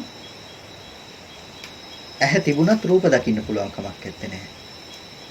ලෝකාන්තරික නරකයකට කෙනෙක් ගෙනihin දැම්මොත් ඒ කෙනාට කිසිම දෙයක් පේන්නේ නැහැ. එතකොට පේන්නේ නැත්තේ එතන තියෙන අන්ධකාරය නිසා. ඒ දැඩි අන්ධකාරය නිසා පේන්නේ නැහැ කියන එකෙන් එතකොට කෙනෙක් හිතන්න පුළුවන් අන්ධකාරය පේනවා කියන එකේ. අන්ධකාරය කියන එක ආලෝකයේ නැති බව තුල කතා කරන එකෙන් වෙනම පරයයකින් ඒක කතා කරන්නේ. නමුත් උදාහරණයක් හැටියටයි අපි මෙතනදී ඒක භාවිත කරන්නේ. එතකොට අර වර්ණ සටහනක් නැති නිසා හැඩතල හෝ යම්කිසි රූපයන් අපිට දකින්න පුළුවන් කමක් වෙනම රූප දකින්න පුළුවන් කමක් එතන නැත්තේ නෑ. එතකොට ඇහැ තිබුණත් වර්ණ සටහනේ පැමිණීමක් නැත්නම් ඒ පැමිණීමක් නැති තැනක රූප දැකීමේ හැකියාවක් ඇත්තේ නැහැ. එහෙනම් ඇස තියෙනකොට තමයි රූපය ඇහැට පේන්නේ. ඕක තමයි ඇහැ සහ රූපය අතර ඇති සම්බන්ධතාවය. අපි ඒකට කියනවා පටිඝ සම්පස්සේ කියලා. එතකොට ඒ පටිඝ සම්පස්සේ එහෙම නැතිනම් ගැටෙනවා දෙකක්. වර්ණ සටහන ඇහැට පතිත වෙනවා. ඇහැ වර්ණ සටහන පතිත කර ගන්නවා. මේ දෙක අතර තියෙන සම්බන්ධතාවයක්. මේ සම්බන්ධතාවයට කියනවා පටිඝ සම්පස්සයක් කියලා. එතකොට මෙන්න මේ පටිඝ සම්පස්සය සිද්ධ වෙනකොට තමයි මේ අනුව චක්කු විඥාන සිත හටගන්නේ. ඒ කියන්නේ මේක රූපය දැන ගැනීම වශයෙන් ඇති වෙන චක්කු විඥාන සිත.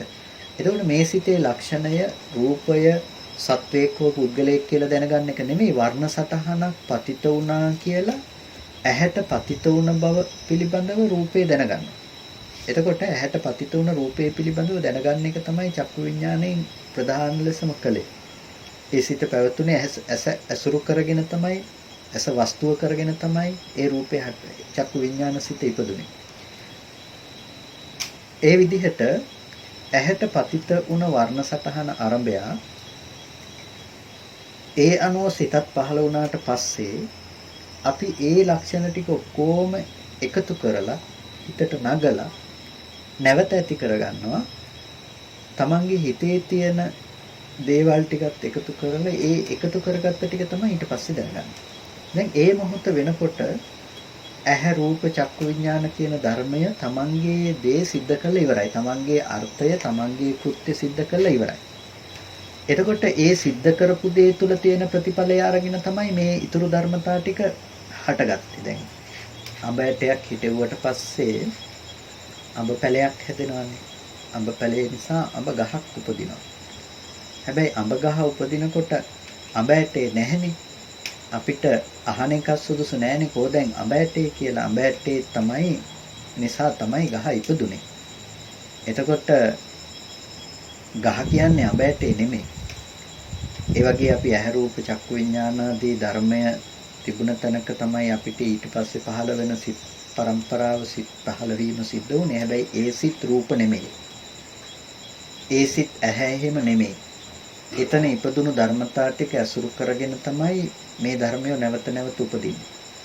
එතකොට අර ඇහැ සහ රූපය අතර ඇති වුණු ස්පර්ශය කියන එක පටිඝ සම්පස්සේ කියන එක අපි හැම වෙලාවකදීම විජානනය කරන්නේ ප්‍රකට කරගන්නේ අදිවචන සම්පස්සේ පැත්තේ. අදිවචන සම්පස්සය මේ කාම භූමියේ මේ ඇතිනම් මේ මට්ටමේදී උපදින්නේ පටිඝ සම්පස්සය ඇසුරු කරගෙන. එතකොට අදිවචනය සහ පටිඝ සම්පස්සය කියන එක මෙතනදී එකිනෙකාට උපකාර වන අන්‍යමඤ්ඤව උපකාර කරගන්න බවක් මෙතනදී තියෙනවා.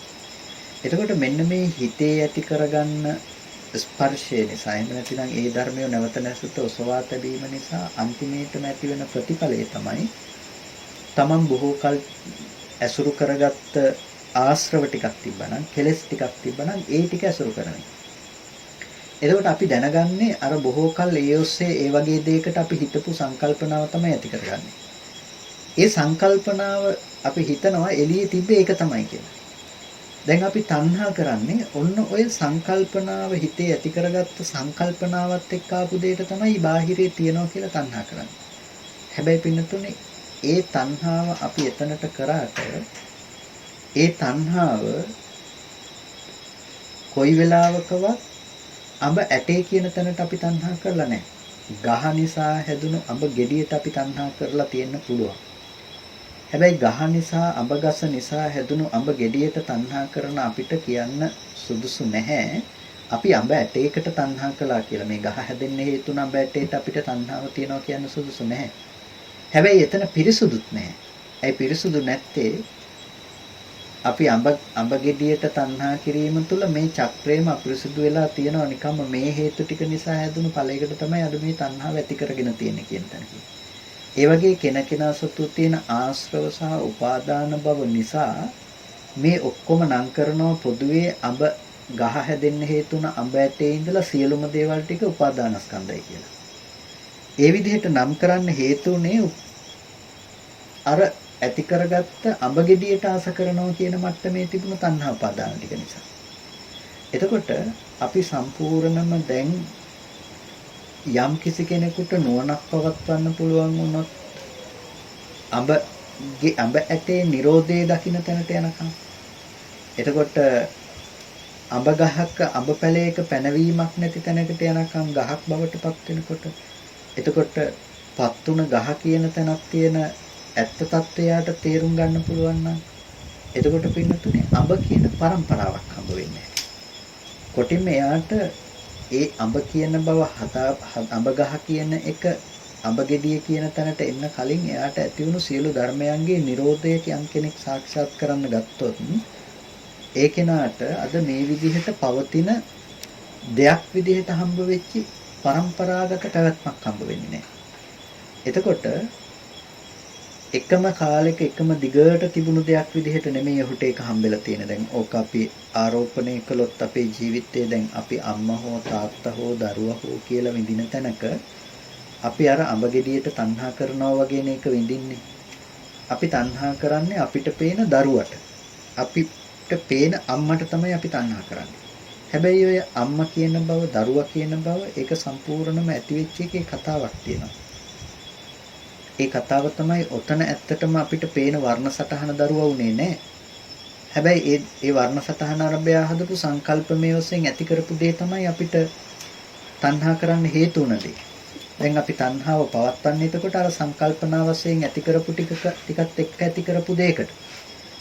හැබැයි ඒ ටිකට තණ්හා කරන අපිට පොදුවේ කියලා තියෙනවා මේ තණ්හාව පවත්වන්න අර වර්ණ රූපයත් හිත දෙයක් බවට පත් වුණා. ඇයි හිත දෙයක් බවට පත් උනේ? අපි රූපයේ Nirodhe දැක්කේ නැහැ.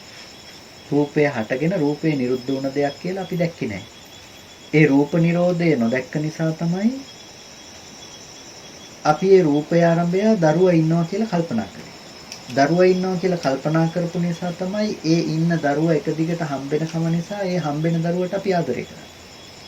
එතකොට අපිට දැන් අපි බොහෝ කල් සිට ඇසුරු කරන දන්න අපේ දරුවා ලෝකයේ තුල विद्यमान වෙන්නේ සම්පූර්ණම තමන්ගේ සංකල්පමය වශයෙන් ඇති කරගත්ත ටිකකුත් එක්කම. අපි දරුවට ආදරේ කියලා කොච්චර කියන්න හැදුවත් ඇත්තටම අපි ආදරේ කරන්නේ ඒ දරුවා හොඳයි, ඒ දරුවා තමන්ගේම දරුවා, ඒ දරුවා මට මෙච්චර උදව් කරනවා, මට මෙහෙම කරනවා කියන එකත් එක්ක තියෙන ඒ රැස් කරගත්ත දේ.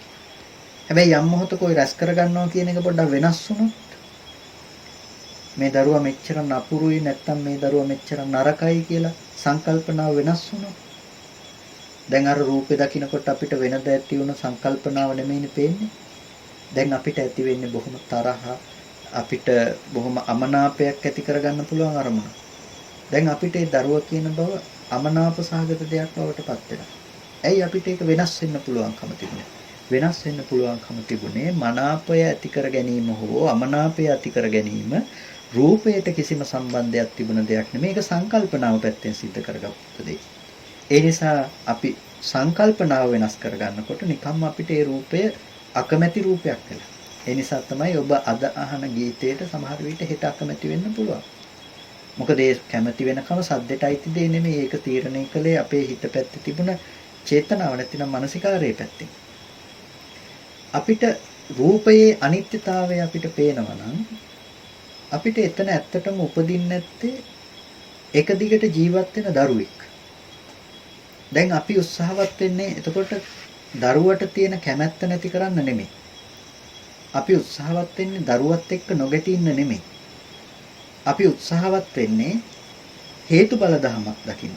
හේතුඵල ධමයක් දකිනකොට අපිට පේනවා හේතු නිසා හටගෙන හේතු නැති වෙනකොට නැති වුණ ධර්මතා සමූහයක පැවැත්මක් තියෙන තැනක මම මේක දරුවා කියලා දකින්න එක වැරදි කියලා. එතකොට ඒ කෙනාට අවිද්‍යාව කියන දේ දැක්කා. අවිද්‍යාව කියන දේ දකිනකොටම එයාට විද්‍යාවේ පහළ වීම ඒක මොනවා? ද්වෛතානුපස්සනාවක්නේ අපි කතා කරන්නේ. ද්වෛතානුපස්සනාවේ ලක්ෂණය තමයි එකක් දකිනකොට අනිත් එක අපිට නිකම්ම ප්‍රකට වෙනවා. අවිද්‍යාව හටගත්තේ මේ ධර්මතාව ටික නොදන්නාකම නිසායි දරුවා ඉපදුනේ, දරුවා කියන දේ පවත්වන්නේ කියලා අපි ඒ ගැන දකිනකොටම අවිද්‍යාව කියන හේතු ටික දකිනකොටම අපිට ඒකම තමයි විද්‍යාව. අපිට පේනවා එහෙනම් දරුවා නොවන ධර්මතාව ටිකක පැවැත්මක් කියන එක. ඒකෙන් කියන්නේ බය වෙන්න එපා මේ දරුවයි කියලා හඳුනා ගන්න බැරි වෙනවා. දරුවයි කියලා මේ අපිට තේරුම් ගන්නත් බැරි වෙනවා කියන එක එහෙම නෙමෙයි ඒකෙන් කියන්නේ. අපිට දරුවා කියලා දැනගන්න එකම නෙමෙයිනේ ප්‍රශ්නේ උනේ. මෙතනදී ප්‍රශ්නේ උනේ දැනගත්ත දේ ආරම්භය අපි බාහිර ලෝකයේ ජීවත් වෙනවා කියලා දරුවව අපේ අර සංකල්පනා ටිකත් එක්ක ඔසවගත්ත දරුවා තමයි ප්‍රශ්නේ උනේ. එතකොට අර අඹ ගෙඩියට තණ්හා කරනවා කියලා කියන්නේ දරුවට තණ්හා කරන මට්ටම. ඒ මට්ටමේදී තණ්හාව නැති කරනවා කියන දේ කරන්න බෑ. ඒ නිසා තමයි අපි අඹ ඇටේ මට්ටමේදී මේක නතර කරන්න යන්නේ. මේක මුහුකුරා ගිහිල්ලා ගහක් බවට පත් වෙලා ගහක් බවට පත් උනේ කී ගෙඩි හැදිලා ගෙඩි හැදුනට පස්සේ ගෙඩියට තියෙන තණ්හාව නැති කරනවා කියන දේ කවදාවත් සිද්ධ වෙන දෙයක් නෙමෙයි. එහෙම නැති කරන්න පුළුවන් නම් හොඳයි. ලෝකේ දරුවා ඉන්නකොට දරුවට තියෙන තණ්හාව විතරක් නැති කරන්න පුළුවන් නම්. හැබැයි ඒක බොහොම తాවකාලිකයි. ඒ අඹ ගෙඩියට තණ්හා නොකර හිටියොත් වෙන අඹ ගෙඩියකට තණ්හා කරන්න පුළුවන්. ඒ හින්දා අපි අඹ ගහ හදන්න හේතු වුණ අඹ ඇටේ නැති කරනවා. දැන් අපිට තියෙන අඹ ගෙඩියක් නැති කරන්න නෙමෙයි අපි අඹ ඇටයක් නැති කරනවා. එතකොට මේ අඹ ඇටය අඹ බීජය නැති කරනකොට අඹ ගහක් උපදින්නේ නැති වෙයි. අඹ ගහක් උපදින්නේ නැති වෙනකොට අඹ ගහේ අර විදිහේ අඹ ගෙඩි උපදින්නේ නැති වෙයි. අන්න ඒ වගේ අපිට අඹ බීජය විදිහට අපි කතා කළා අඹ ගෙඩියට අපි කැමති වෙන අඹ ගෙඩියට කිසිම සම්බන්ධයක් නැති තැනක් අඹ බීජය කියලා කියන්නේ. ඒ වගේ ඇහැ රූප චක්කු විඥාන කියන ධර්මය ගැන කතා කරන්නේ ඔබ අද අත්විඳින තණ්හා කරන රූපේට තණ්හා කරන දෙයට කිසිම සම්බන්ධයක් නැති දෙයක්. ඒ මට්ටමින් තමයි ඇත්ත තේරුම් ගන්නට ඕනේ. එතකොට ඒ මට්ටමේ ඇත්ත තමයි අනිත්‍ය ධර්මයක් කියලා කියන්නේ. ඒ අනිත්‍ය ධර්මය දකින්න එපා සත්පුද්ගල භවක දකින්න අනිත්‍ය ධර්මයක්. ඒකයි මේ අනිත්‍ය ඊටාම ගැඹුරුයි කියලා කියන්නේ. එතකොට ඒ අනිත්‍ය දකින්න සුදුසු නැහැ. කැමැත්ත ඉෂ්ට කරන්නේ නැති දෙයක් විදිහට අර අනිච්ච කියලා කතා කරන අර්ථයෙන් වගේ අපිට දකින්න හොඳ නැහැ. ඒ විදිහට දැක්කොත් එතන අපි කරන්නේ මහ විශාල බරපතලම වරදක්. මොකද අන්තිමේටම කැමැත්ත ඉෂ්ට නොකරන දේත් ලෝකේ තියෙනවා. කැමැත්ත ඉෂ්ට නොකරන නැතිනම් කැමැතිසේ නොපවතින දේ විඳිනු ලබන කෙනෙක් මේ පැත්තේ ඉන්නවා. ඒ ලෝකයේ විදිහටම තියෙනකොට අපි කැමැත්ත ඉෂ්ට නොකරගෙන ඉන්නවා. නොපවතින දේ තේරුම් අරගෙන මිදෙනවා කියන එක ඒක කවදාවත් සිද්ධ වෙන දෙයක් නෙමෙයි. එහෙම දුකෙන් මිදෙන තැනක් ගැන බුදුරජාණන් වහන්සේ දේශනා කරන්නේත් නැහැ. ඉතින් අර අනිත්‍ය සහ අනිච්ච කියලා දෙකේ අර්ථය ගැන කතා කරනකොට ගොඩක් වෙලාවට අපිට අහන්න ලැබෙනවා ඒ ගැන අර්ථකථන දක්වන අය දක්වන අර්ථකථනයන් ඒකෙදී සමහර විට ඒ ගැන පෙන්වලා දෙනවනේ අනිච්ච කියනකොට නැතිනම් අනිච්ච කියලා කියනකොට දැන් ඔළුවේ කැක්කුමක් තියෙනවා ඔළුවේ කැක්කුම අනිත්‍ය වෙලා යනවා නැති වෙලා යනවා එතකොට සැපද දුකද කියලා අහන්නේ ඔළුවේ කැක්කුම නැති වෙලා යනකොට සැපද දුකද අහනකොට අපි දන්නවා ඔළුවේ කැක්කුමක් නැතිනම් ලෙඩක් තියෙනවා ලෙඩේ නැති වෙනකොට හොඳයි කියලා. එතකොට ඔළුවේ කැක්කුම නැති වෙන එක නෙමෙයිනේ ඇත්තටම බුදුරජාණන් වහන්සේ දේශනා කරපු අනිත්‍ය උනේ. මොකද ඇතිතේක ඇති වේදනාවක නැති වෙන බව නෙමෙයි බුදුරජාණන් වහන්සේ දේශනා කළේ. දැන් ඔයක අරගන්නේ ඔය කාරණාව තුල ඔප්පු කරන්න උත්සාහවත් වෙන්නේ යද නිච්ඡන් තන් දුක්ඛං කියනවනේ යමක් අනිත්‍ය නම් ඒක දුකයි කියලා. ඒ යමක් අනිත්‍ය නම් ඒක දුකයි කියන එකේ ඒ අනිත්‍ය දේ දුක වෙන්නේ කොහොමද? ඔළුව එකක්කම අනිත්‍ය වෙනකොට ඔළුව එකක්කම නැති වෙලා යනකොට ඒක අනිත්‍ය වෙන්නේ කොහොමද? ඒක දුකක් වෙන්නේ කොහොමද? ඒක සැපයිනේ ඔළුව එකක්කම හොඳ වෙන එක කියලා අහනකොට කාටවත් හිතෙනවා ඇත්තනේ ඔළුව එකක්කම හොඳ වෙනකොට ඒක සැපයක් නේ කියලා. ඇත්තටම ඔළුව එකක්කම හොඳ වෙන එක සැපයක් කියන තැනින් නෙමෙයි බුදුරජාණන් වහන්සේ අනිත්‍ය කියන එක දේශනා කරන්නේ. අනිත්‍ය කියන එක දේශනා කරන්නේ මෙන්න මේ විදිහට ස්කන්ධ ධර්මයන්ගේ හටගෙන ස්කන්ධ ධර්මයන්ගේ Nirodhe ගැන පනවන පැත්තකින්. එතකොට එතන ඔලු තියෙන්න බෑ. එතන කැක්කුම් තියෙන්න බෑ. ඒක දේශනා කරන්නේ ස්කන්ධ ධර්මතා ටිකක් පැත්තේ. එතකොට ඒක විඳිනු ලබන පුද්ගලයෙක් ඉන්න බෑ. ඔළුවේ කැක්කුම හොඳ වෙන එකේ සැප කාටද ඔළුවේ කැක්කුම හොඳ වෙන එකේ සැප මටනේ කියලා විඳින්න පුද්ගල බවක් තියෙන්න බෑ. ඒ නිසා අනිත්‍යතාවයේ දේශනා කරන්න උතනින් නෙමෙයි අපි උදාහරණ එතනින් ගන්න ගියොත් එහෙම වරදිනවා. අනිත්‍යතාවයේ බුදුරජාණන් වහන්සේ දේශනා කරන්නේ අස අනිත්‍යයි රූපය අනිත්‍යයි කියන තැනකින් රූප උපාදානස්කන්ධයේ අනිත්‍ය තමයි පෙන්වන්නේ. එතකොට ඒ අනුව ඇති වුණ වේදනා ධර්මයේ අනිත්‍ය සංඥාව සංස්කාරයේ විඥානයේ කියන අනිත්‍ය අපිට පේනකොට අපිට කලින් දැකපු රූපය නැවත දකින්න පුළුවන් කමක් නැහැ. කලින් විඳපු දේ, කලින් හඳුනපු දේ, කලින් හිතපු දේ, කලින් දැකපු දේ නැවත දකින්න පුළුවන් කමක් නැහැ. ඒක අනිත්‍යයි. ඒක හටගෙන නිරුද්ධ වෙලා ගියපු දෙයක්. හටගෙන නිරුද්ධ වුණේ ධර්මය නැවත ඇති හැටියට අපි හිතන මෝඩකම අපිට නැති වෙනවා අනිත්‍ය දකින්නකොට කෙනෙක්. ඒ විදිහට අනිත්‍ය දකින්න නිසා තමයි ඒ කෙනා ඒ කෙරෙහි නොයැලෙන්නේ. නොයැලෙන නිසා තමයි යාට මිදෙන්න පුළුවන්කම තියෙන්නේ. එතකොට ඒ අනිත්‍යතාවය තුළ කෙනෙකු අවබෝධ කරගන්නේ අර අඹ ගෙඩියට කරන තණ්හාව ඉෂ්ට වෙන්නේ නැහැ කියන එක ඒකට අපිට බඩ පිරෙන්නේ නැහැ කැමති විදියකට තියෙන්නේ නැහැ කියන තැනකින් එහෙම නෙමෙයි. ඒවා ඉක්මවා ගිහිල්ලා අඹ බීජය නැති කරන තැනින් තමයි අඹ බීජය නැති කරන තැන කියලා කියන අඹ බීජය ගැන ඇත්ත ඇති හැටියට දකින්නකම තුළ තමයි නැතිනම් අස රූප චක්කු විඥාන ධර්මයන්ගේ අනිත්‍යතාවය තුළ තමයි අඹ පැලේ උපදින එක නැති කරලා තියෙන්නේ. අඹ පැලේ උපදින එක නැති කිරීම තුළ තමයි අඹ ගහේ ඉපදීම නැති කරලා තියෙන්නේ. අඹ ගහේ ඉපදීම නැති කිරීම තුළ තමයි අඹ ගෙඩි හැදෙන එක නැති කරලා තියෙන්නේ. එතකොට අපි දුක නැති කරේ අනුපූර්ව ක්‍රමවේදයක් යටතේ. තෘෂ්ණාව කියන දේ අපි නැති කලේ අනුපූර්ව ක්‍රමවේදයක් යටතේ. ඒකට අපිට අවශ්‍ය වුණේ ප්‍රඥාවක්. ඒකට තමයි සම්මා දිට්ඨිය කියලා කියන්නේ. ඇත්ත ඇති හැටියට දකින්න නුවණ. ඔය නුවණ පවත්වන්නට අවශ්‍ය දේ තමයි පින්නතුනේ අපිට අවිද්‍යා නිරෝධය පිණිස අපිට දකින්න අවශ්‍යයි කියලා කිව්වේ. ඒක අනුපස්සනාවක් නේ අවිද්‍යා නිරෝධය කියලා කිව්වේ. දැන් මේ විදිහට දැක්කොත් අවිද්‍යාව නිරුද්ධ වෙනවා. එතකොට මේ අවිද්‍යාව නිරුද්ධ වෙනවා කියන මේ කාරණාවේදී කොහොමද අවිද්‍යාව නිරුද්ධ වෙන්නේ කියලා කෙනෙකුට ප්‍රශ්නයක් අහන්න පුළුවන්. එතකොට අවිද්‍යාව නිරුද්ධ වෙන්න යම් ප්‍රතිපදාවක් තියෙන්න බෑ.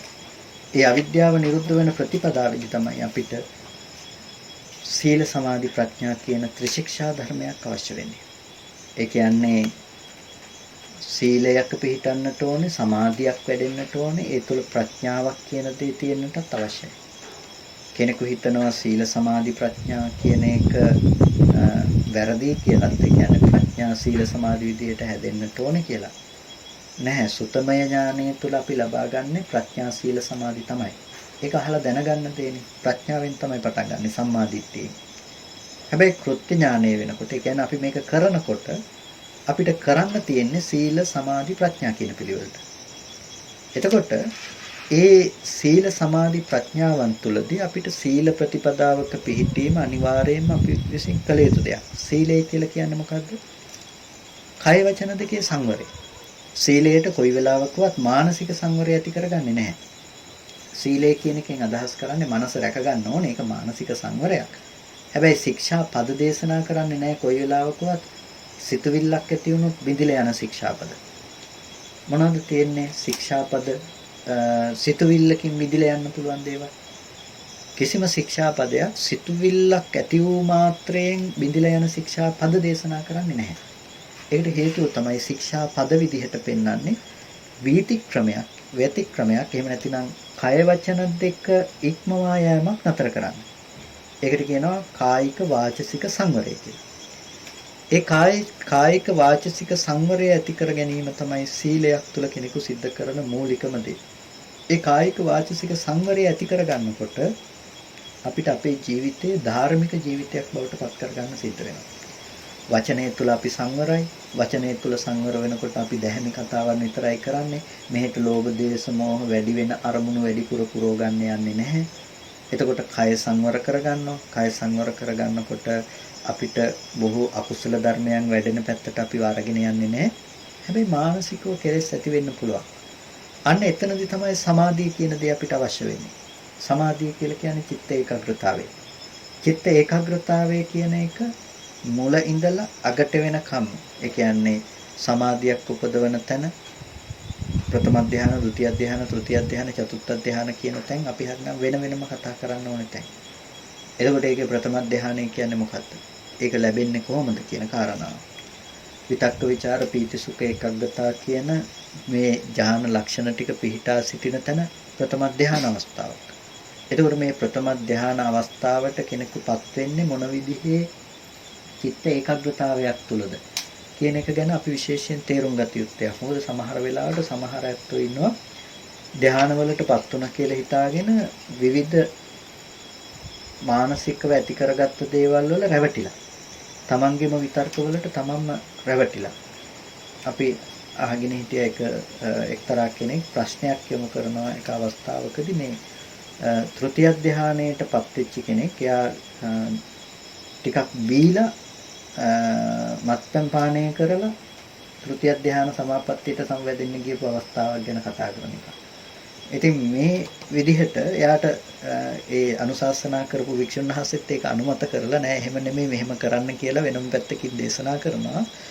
නමුත් කවදාවත් ඒ වගේ මට්ටමකදී එහෙම සමාධියක් උපදින්නේ නැහැ. ඒ මුලින්ම කය වචන දෙකේ සංවරය ගැන කතා කරන්නේ. ඊට පස්සේ තමයි මානසික සංවරයට කෙනෙක්පත් වෙන්නේ. එතකොට මානසික සංවරයටපත් වෙනකොට ප්‍රථම ධ්‍යාන මට්ටමින්ම එයාට කාම සංඥා මානසිකාරය සංසිඳනවා. කාම සංඥාව කියලා කියනකොට මේ එකක් විතරක් නෙමෙයි.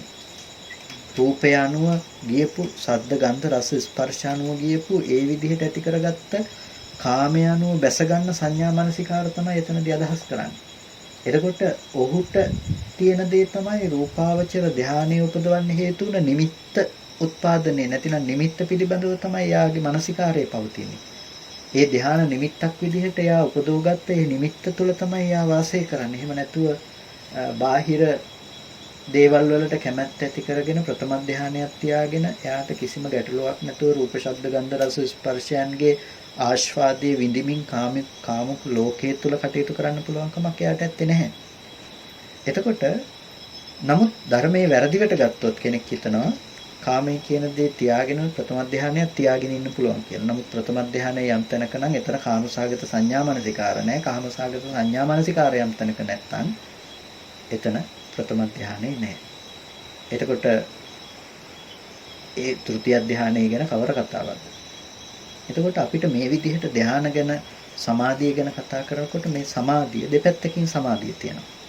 සමත පූර්වාංගම උපද්ද ගන්න සමාධියක් මේ විදිහට ධාන දක්වා උපදවන්න පුළුවන්කමක් තියෙනවා. ධාන දක්වා උපදවන්න නැතුව චිත්ත ඒකාග්‍රතාවයක් ඇති කරගෙන විපස්සනාව පැත්තට හිත බර කරන්න පුළුවන්කමක් තියෙනවා. ධාන ලබාගෙන ධාන සිත විදර්ශනා කරන්න පුළුවන්කමක් තියෙනවා. ධාන උපදවගෙන ධාන ලබා ගැනීම පිණිස හේතු වුණ නිමිත්ත පැත්ත ගැන විදර්ශනාවටපත් කරන්න පුළුවන්කමක් තියෙනවා. තවත් කෙනෙක් ඉන්නවා එයා සමත නිස්සිතව භාවනා කරන්නේ නැතුව එයා විපස්සනාව පැත්තෙන් ස්කන්ධ ධර්මය පිළිබඳව ධාතු පිළිබඳව ආයතන පිළිබඳව පටිච්චසමුප්පාද ධර්මයේ පිළිබඳව නිරන්තර සම්මර්ෂණය කරනවා නිරන්තර මානසිකාරයේ පවත්නවා. ඒ හේතු කරගෙනම ඔහුට සමාධිය උපදිනවා. ඒ හේතු කරගෙනම එයාගේ සිත එකඟ වෙනවා. එතකොට ඒ එකඟ වන සිතම එයාට යථාර්ථයේ පෙන්වීම පිණිස හේතු වෙනවා. ඒක විදර්ශනාව මූලික කරගෙන වැඩෙන සමතයක්. අරක සමත මූලික කරගෙන යන විපස්සනාව. එතකොට මේ විදිහට අපිට භාවනාව පැත්තෙන් නැතිනම් හිත দমনය කරගන්න පැත්තෙන් සමාධිය උපදවන්නට පුළුවන්කම තියෙනවා. එහෙම සමාධිය උපදවනකොට තමයි අපිට ඇත්ත ඇති හැටියට දකින්න කියන දේ තියෙන්නේ. ඒ කියන්නේ සමාහිතෝ භික්ඛවේ යථා භූතං පජානාති කියනෝනේ. ඇත්ත හිත එකඟ වුණ කෙනා ඇත්ත ඇති හැටියට දකින්නවා කියලා. අන්නේ හිත එකඟ වුණ කෙනාට ඊට පස්සේ පුළුවන් ඇත්ත ඇති හැටියට දකින්න. මොකද එයාට ගොඩාක් කර්මණු නැහැ. අද අපිට නානත්ත් සංඥාවන්ගේ අපේ හිත විසිරලා තියෙනවා. ගොඩාක් අදහස් වල අපේ මනස විසිරිලා. ඒ විසිරුණු හැම අරමුණක්ම අපිට විදර්ශනා කරන්න පුළුවන් කමක් නැහැනේ. ඒ නිසා අපි එකක් දෙකක් තමයි අපිට ග්‍රහණය වෙන්නේ. හැබැයි ඒකාග්‍රගත වුණ මනසකට අරමුණු ගොඩක නැහැ. එයා ඒකත්වයකටපත් වෙලා තියෙනවා. අන්න එතකොට ඔහුට වඩා පහසුවක් තියෙනවා හිත එකඟ කරලා ධර්මයේ සම්මර්ෂණය කරන්නට. නැතිනම් ස්කන්ධ ධර්මයන්ගේ උදේවැය දකින්න කියන තැනට එන්න. කොහෙන් ගියත් මේ තැනට ආයුතුමයි. ඒ කියන්නේ ස්කන්ධයන්ගේ හට ගැනීම සහ නිරෝධය දකින්නවා කියන තැනට ආයුතුමයි. ආයතන ධර්මයන් අනුව ගියත් ඒ විවිධ පරයයන්ගෙන් අපිට මේ දේ කතා කරන්න පුළුවන් වෙයි. හැබැයි මේ කතා කරන්නේ මේ තැන පිළිබඳවම තමයි. එතකොට පින්නතුනේ අපි නිවන් දකින්න යනකොට දැන් මේ විදිහට අපේ ජීවිතය අපි පිළිවෙලින් සකස් කරගත යුතු වෙනවා. මුලින්ම කය වචන දෙක හික්මව ගන්න ඕනේ. ඒක දවසින් දවස හරි මම මේ මට්ටමට හික්මවගෙන තියෙනවා. ඊට පස්සේ අපි ඒකටම මානසික සංවරය කියන සමාධිය උපදවන දේ වඩන්නට ඕනේ. සමහර විට ඔබට ගෘහ ජීවිතයක් ගත කරගෙන යනකොට මානසික සංවරය ඇති කරගන්න යනකොට සමාධිය උපදවන්න යනකොට සමත භාවනාවක් තුළ ධ්‍යාන උපදවන තැන දක්වා ඔබට සමතේ වඩන්න අපහසු වෙයි. හැබැයි සතිය සහ සම්පජඤ්ඤය පුරුදු කරන්න ජීවිතේ. සිහිය සහ නුවණ කියන දේ පුරුදු කරන්න. ඒකවල සිහිය සහ නුවණ පුරුදු කරනකොට ඒ සිහිය තුළ වර්තමානයේ තුළ පවත්වන හිතත් සම්පජඤ්ඤය තුළ යථාර්ථයේ දකින නුවණක් කියන කාරණා දෙක ප්‍රකට කරගන්න ඔබට පුළුවන්. එතකොට එහෙම වඩනකොට තමයි අර විදිහට Tamanට නොඑක් සංඥා මෙනෙහි නොකර එක තැනකට හිත ගන්න පුළුවන් මනසක් ටිකක් හරි සකස් කරගන්න පුළුවන්කම තියෙනවා. විපස්සනාව වඩන කෙනෙක් නම් ප්‍රායෝගිකව Tamanගේ ජීවිතයේ ඇති බවට හම්බෙන එක අරමුණක් අරගෙන ඒ අරමුණ පිළිබඳව ඒකේ ඇත්ත පේන විදිහට හොඳට නිරන්තර මානසිකාරයේ පවත්තන්න. මේ මානසිකාරයේ පවත්තනකොට දරුවා නම් දරුවා කියන අරමුණ හොඳට හිතට අරගෙන ඒ ගත්ත අරමුණ පිළිබඳව හොඳට නාම රූප ධර්මයන් පිළිබඳව ඒක පරිච්ඡේදයකට ලක් කරන්න. එතකොට අපිට පේනවා රූපය කියන එකත් නාම ධර්මතා ටිකක් කියන එකත් ස්කන්ධ ස්වභාවයේ ප්‍රකට වෙනකොට දරුවා කියන එක අපි හදාගත්ත දෙයක් සංකල්පනා වශයෙන් ඇති කරගත්ත දෙයක් කියන එක පිළිබඳව අපිට දකින්න පුළුවන්කමක් තියෙනවා. එතකොට අර කොයි වෙලාවකවත් මෙහි හදාගත්ත මනෝ විතර්කයට බාහිර සතර මහා ධාතුවේ ප්‍රතිෂ්ඨාවක ඉඩ දෙන්න එපා. පිටා සිටින තැනකට ඉඩ දෙන්න එපා. ඉඩ නොදෙන විදිහට මේ මානසිකාරය ප්‍රගුණ කරන්න. එතකොට ඔබට ඒ තුල ඇතිවෙන නුවණ සියලුම ධාතුන්ට පතිත කරන්න. ඒ කියන්නේ සියලුම රූපවලට පතිත කරන්න. ආය ඇති බවට හම්බෙන gedara කියලා ගත්තොත් අර දරුවා කියලා බලපු තැන තියෙන නුවණම තමයි එතනටත් පවත්වන්න අපිට හේතු වෙන්නේ. එතකොට ඒ උපදින නුවණ භාවිත කරන්න හැම මොහොතකම බොහොම වේගෙන් ආශ්‍රව ගෙවලා දාන්න පුළුවන් ක්‍රමයක් බවට පත් වෙනවා. එතකොට ප්‍රායෝගිකව මේ විදිහට සමතය සහ විපස්සනාව තුළ යන්න පුළුවන්. එතකොට ඒ ඔක්කොම ඔබට පේනවා පැහැදිලි ප්‍රතිපදාවක් විදිහට සීලය, සමාධිය සහ ප්‍රඥාව කියන එක තුළ. එතකොට අපි හික්මීම ඇති කරගන්නවා, ඒකාග්‍රතාවය ඇති කරගන්නවා. ඒකාග්‍රතාවය තුළ අපිට නුවණක් ඇති වෙනවා ලෝක යථාර්ථය තේරුම් ගන්න තැනකට. එතකොට ආර්ය අෂ්ටාංගික මාර්ගයට යම් මොහොතක තව අංග දෙකක් එකතු වෙනවා. ඒකට අපි කියනවා සම්මා ඥාන, සම්මා විමුක්ති කියලා. මනවින් දැනගෙන මනවින් මිදෙනවා කියන එක මනවින් පවත්වන ප්‍රඥාවත් ඒකට සම්මා ඥානය කියලා කියනවා. ඒ වගේම මිදීමට කියනවා සම්මා විමුක්තිය කියලා. එතකොට ඒ ආර්ය අෂ්ටාංගික මාර්ගය අංග 10ක් විදිහට තමන්ගේ ජීවිතයේ බවට පත් වෙනකොට දසංගේහි සමන්නාගතෝ අරහාති උච්චති කියලා කියනවා. අංග 10කින් යුක්ත කෙනාට තමයි රහතන් වහන්සේ කියලා කියන්නේ. එතකොට ඒ අංග 10 තමා තුළ विद्यमान කරගන්නට පුළුවන්කම තියෙනවා.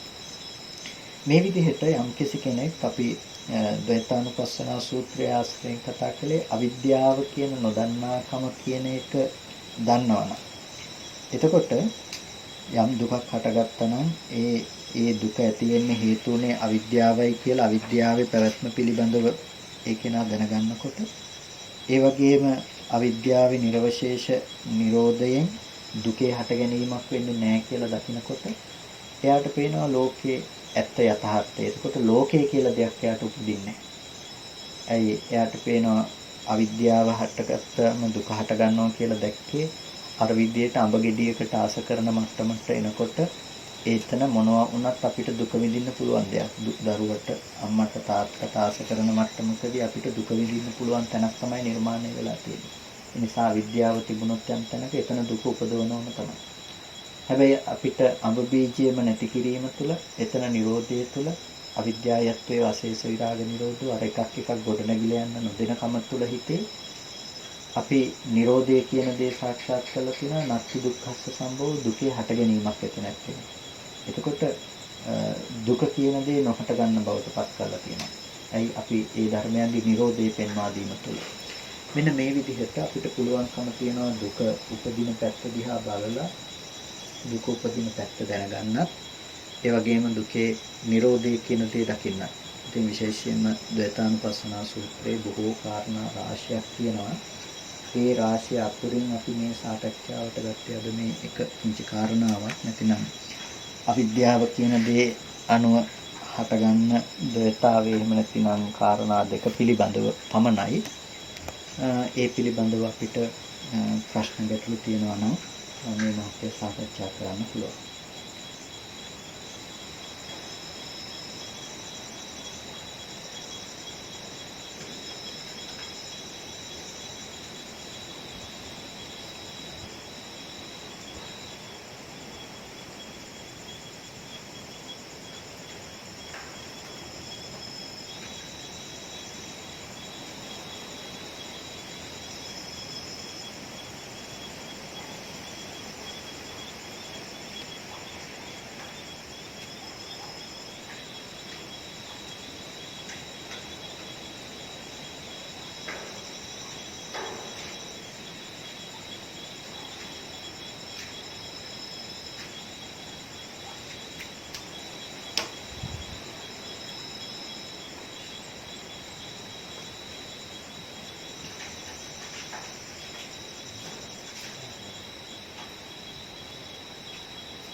එහෙනම් අද අපි දේශනාව මේ තැනට අවසන් කරමු.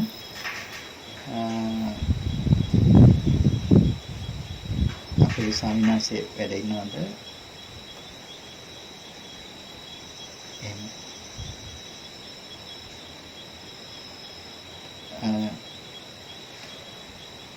එහෙමයි. අවසන් කරන්න ස්වාමීන් වහන්සේ.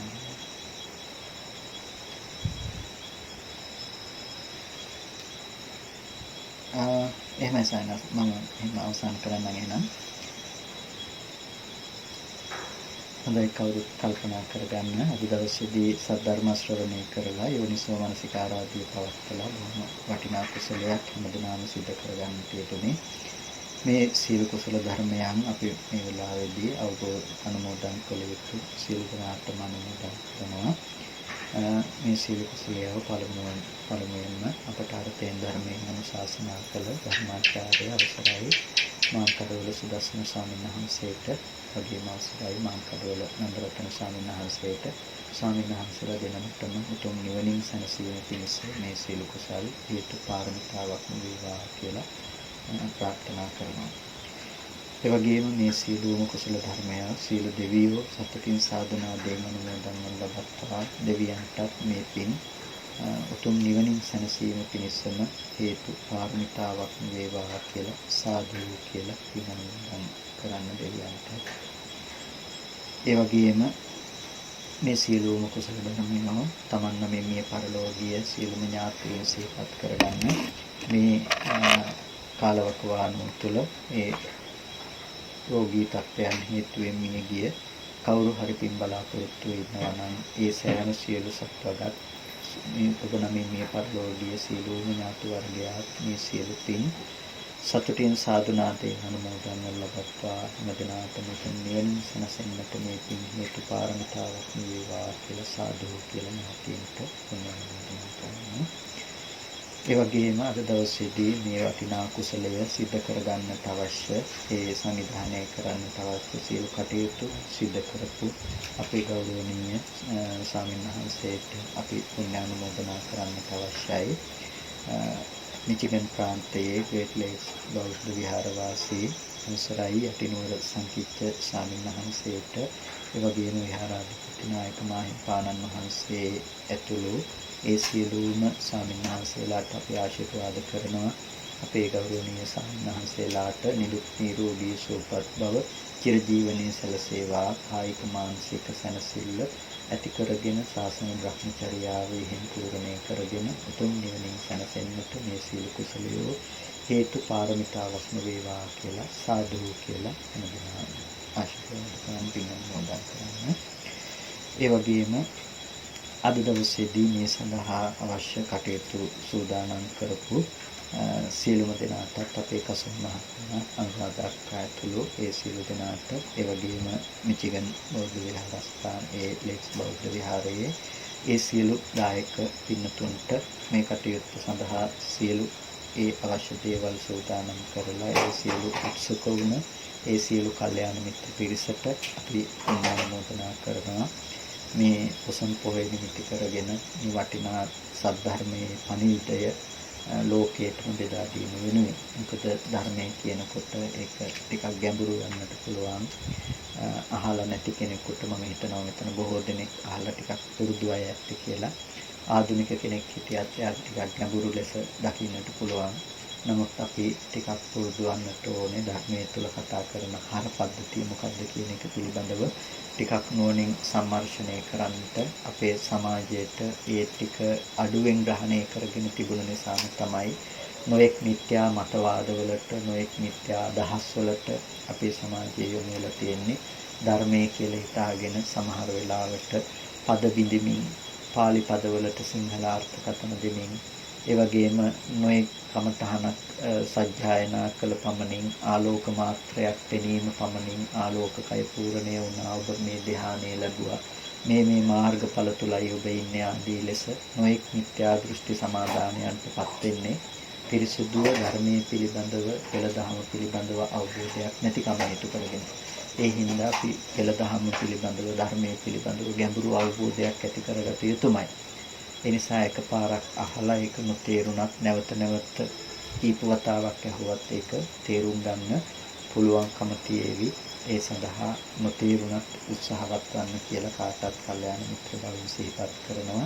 මේ සඳහා ඒ අවස්ථාව ලබා දීම වෙනුවෙන් උත්සුක වුණ කටයුතු කළ පින්වත් ඔබ සෑම සිල් දනාටත් නිදුක් නිරෝගී සුවපත් බව චිරජීවනයේ සැලසේවා. කායික මානසික සැනසෙල්ල උදා කරගෙන අමා මහ නිවනින් සැනසීම පිණිසම මේ සියලු කුසලය හේතු පාරමිතාවක්ම වේවා කියලා සාදු කියලා හැමදෙනාම පින් අනුමෝදන් වන්න. හැමදෙනාටම